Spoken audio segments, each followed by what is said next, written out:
So hi guys, welcome back to yoga the boss trading की दुनिया। तो guys, मैं आपको गोल्ड के बारे में कुछ बताना चाहता हूँ।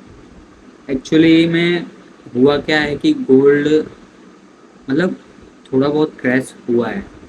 ज़्यादा नहीं, थोड़ा बहुत ही हुआ है हमारे हिसाब से। तो क्योंकि जिस हिसाब से चढ़ा था उस हिसाब से उसका आधा से भी बहुत कम क्रैश हुआ है। तो ये भाई नॉर्मल क्रैश है, ये तो होता रहना ही है। लेकिन एक बंदा, रॉबर्ट कियोसाकी, फिलहाल में इसने गोल्ड के बारे में कुछ ऐसी बातें कही है। ये आपको पहले तो बता दूं, मैं रॉबर्ट कियोसाकी, ये ये एक क्या कहते हैं यार, ये एक जाने माने फाइनेंस गुरु है। ये निवेशक भी है और एक लेखक भी है, जो अपनी किताब रिच डैड पुअर डैड के लिए खास तौर पर मशहूर है। वो लोगों को पैसे और निवेश, फाइनेंशियल इंडिपेंडेंस के बारे में सिखाता है। अभी हाल में रॉबर्ट कियोसाकी ने गोल्ड के बारे में ये कहा है कि गोल्ड एक सेफ हेवन मानते हैं। उसका मानना है कि इकोनॉमी जब कमज़ोर होती है ना, या इन्फ्लेशन बढ़ता है, तब सोना सुरक्षित निवेश होता है। तो वही बंदे ने वही चीज़ सोच समझ कर बोला है, जैसे भी बोला होगा। जो पेपर मनी जैसे डॉलर वगैरह हो गया, मतलब हर अलग अलग कंट्री का करेंसी अलग अलग होता है। पेपर पेपर टाइप नहीं होता है ना आजकल तो सभी। तो उस हिसाब से करेंसी की वैल्यू गिर सकती है, क्योंकि भाई वॉर वगैरह चल रहा है इसकी वजह से।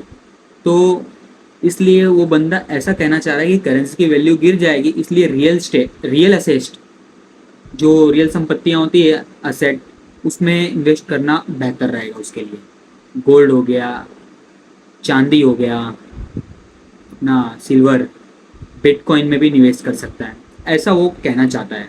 जो कि उसका अनुमान है कि 35,000 डॉलर तक गोल्ड जा सकता है।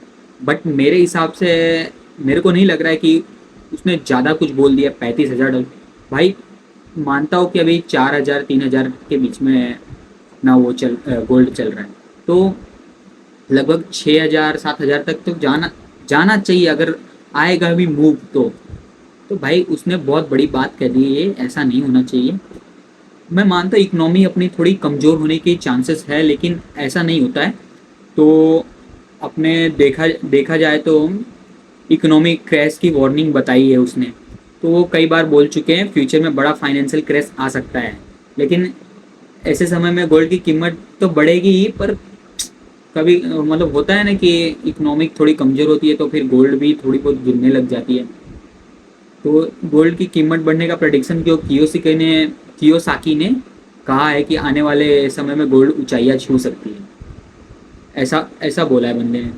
लेकिन उनकी बातें ना 100% सही नहीं है। उनकी सारी प्रिडिक्शन हमेशा सही होती नहीं है। लेकिन वो लॉन्ग टर्म की सोच पर निर्भर रहता है बंदा, मतलब बताता है, वेल प्रोटेक्शन बताता है। उसके पास आइडिया है रिस्क वगैरह बचाओ, फोकस रहने के लिए। वो आपको समझना क्या चाहिए मेरे हिसाब से, तो गोल्ड एक स्टेबल एसेट है, लेकिन तेज़ी से पैसा कमाने वाला नहीं है। मतलब धीमे धीमे पोर्टफोलियो में थोड़ा गोल्ड अपना रखना अच्छा माना जाता है, और बहुत अच्छा माना जाता है। गोल्ड रखते हैं पोर्टफोलियो में, सब अपने पोर्टफोलियो में गोल्ड बाय करके रखे होंगे। ब्लाइंडली किसी की एडवाइस फॉलो करना तो सही नहीं है। पहले तो खुद रिसर्च करना ज़रूरी है, क्या हो रहा है क्या नहीं हो रहा है। ये आपको अब देखो भाई, सिंपल लैंग्वेज में बताऊं तो इंडिया में गोल्ड खरीदना बहुत, मतलब इंडिया में तो सभी गोल्ड बाय करते ही हैं। मेरे हिसाब से आप लोग भी गोल्ड बाय कर सकते हो, भले अभी से थोड़ा बहुत डाउन हो रखा है, लेकिन आगे चल के ऊंचाइयाँ ऊंचाइयाँ मतलब नॉर्मल नॉर्मल जो मूव करता है वो मूव दे सकता है।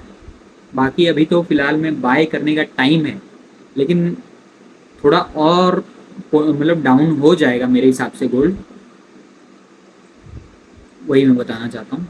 तो यही सब था। ये कियोसाकी, जो बड़ा अजीब सा इनाम है, robot Kiyosaki, rich dad poor dad लिखा था इसने, इस बंदे ने। काफ़ी मशहूर भी है यार। तो यही बताना था आप लोगों को।